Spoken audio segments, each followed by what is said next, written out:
Depuis plusieurs années, c'est la mode des grands chefs, des grands chefs cuisiniers, des grands chefs pâtissiers. Est-ce qu'on peut être un bon chef cuisinier et est-ce qu'on peut être une star? La réalité, c'est que le monde dans lequel on vit aujourd'hui me fait te répondre oui.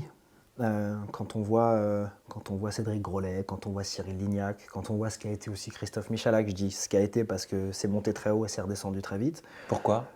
Pourquoi? Parce que d'autres sont arrivés avec des choses un peu plus novatrices. Et puis à un moment donné, Christophe Michalak, beaucoup de respect pour son travail, mais il s'est perdu. Il s'est perdu. C'est-à-dire qu'à un moment donné, quand il quitte le Plaza, il ouvre une, deux, trois boutiques, il fait des bouquins, il fait de la télé, mais à un moment donné, si tu n'es pas bien entouré, la qualité, quand tu te dis vendre des choses de luxe, que tu vends une pâtisserie dans ta boutique à 10 ou 15 euros la part individuelle, mais qu'au bout de 6 mois, la qualité elle est comme ça, les gens ils te font confiance une fois, deux fois, ils ne reviennent plus. C'est aussi simple que ça. Que ça manquait de qualité? À un moment donné, sur la régularité, ouais, Christophe Michalak, il s'est un peu perdu. Il y en a d'autres.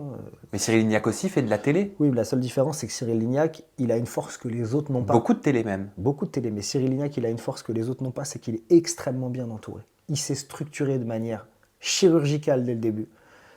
Les gens qu'il a mis en place dans ses pâtisseries, c'est que des stars. C'est pas lui, hein, il faut le savoir. Mais sauf qu'il s'est très bien entouré. Par contre, Cyril, c'est quelqu'un qui est en contact permanent avec ses équipes, qui est proche de ses équipes, malgré la télévision. Et sa force, elle est là.